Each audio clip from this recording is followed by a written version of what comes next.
Welcome back to the Delaware Way. It was last September that Jeremy "Bam" McDole, 28 years old, was killed by police in Wilmington as he sat in a wheelchair. There is an investigation going on, and so far we don't know anything about that investigation. Mahkieb Booker is one of the people upset about that. He is with Black Lives Matter in Wilmington. Mahkieb, thank you so much for coming in. Thank you for having me, man. As part of your protest about the investigation, as part of your protest about the way the city is handling this, you have called for several resignations, including the police chief and the mayor. Are you still calling for that? I would actually call for the officers who did the shooting, who acted on their own. It was not the mayor, Dennis Williams. It was not the police chief, Bobby Cummins. It was not the attorney general, Matt Dinn. And I have been with people who have been calling for their resignations, Robert Bovell. And I went on Channel 28 and I told him, I said, Mr. Cummins and Mr. Mayor, I don't have a problem with y'all. I have a problem with the officers who took their own way, of doing things and pulled out a shotgun and didn't wait for a negotiating team or didn't wait anything. I think they acted on their own. Let's go back to that day for a second, because I've done interviews with people who are tactical experts, and they claim, I'm not saying they're right, but they claim that the officers were acting properly.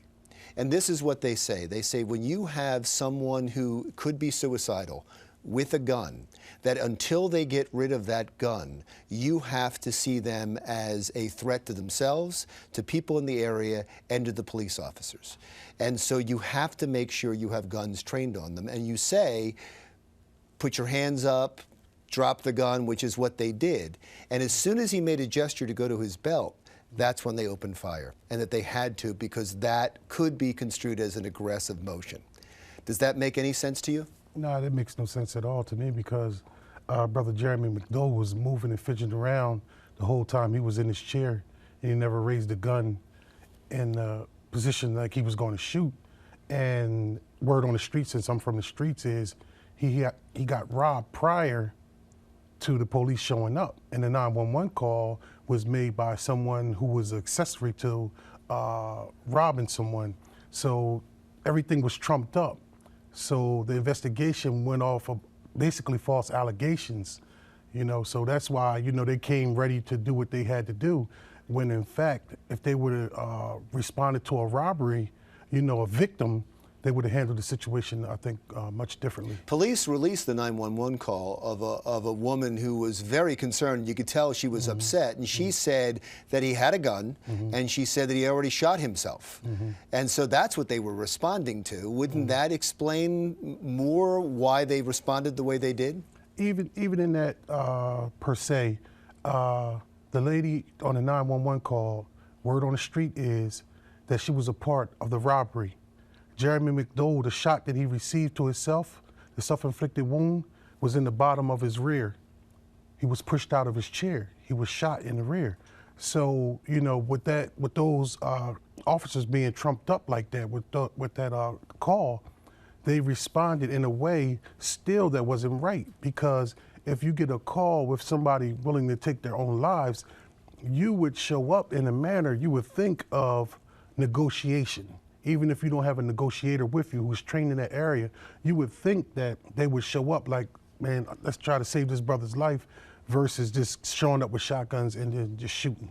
Are you upset that they have not released the names of the officers yet? I'm very upset, because when you look at it anywhere, like we discussed off camera, Ferguson and every other place, you have officers' names, you have this and you have that. But in Wilmington, it seems like stuff is being put under the rug, so to speak. Things are not being brought out to the public so we can have an opinion and just see what's really happening. And the family doesn't even know what's going on. You would at least think that they would talk to the family and say, well, we got Officer Joe or Officer Smo who did the shooting and this, that. They don't know. They haven't heard anything. It is interesting to me that so far the protests in Wilmington have been small. They've been covered, but they've been small. And you look at other cities that didn't have somebody in a wheelchair being shot by several police officers, that they've had major protests. Black Lives Matter has shown up in New York, they showed up in Florida, in Ferguson, in Baltimore, in Cleveland, and here everything's been subdued. Why is that?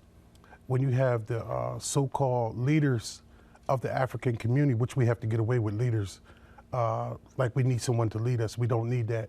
But when they take things in a different direction, then the family actually really wants to go. Because I talked to Keandra, and she was, you know, she's a fire brimstone. She's ready to protest. She wants justice. She wants answers. You know, the sister had already laid down the street on Market Street Mall. She's willing to basically, that showed me the life that she's willing to lay down her life for the justice cause of our brother Jeremy McDole. Sir, thank you so much for coming in. Thank you. Mahkieb Booker, Black Lives Matter in Wilmington. When we come back, we want to talk about a new partnership with the University of Delaware when Delaware Way continues.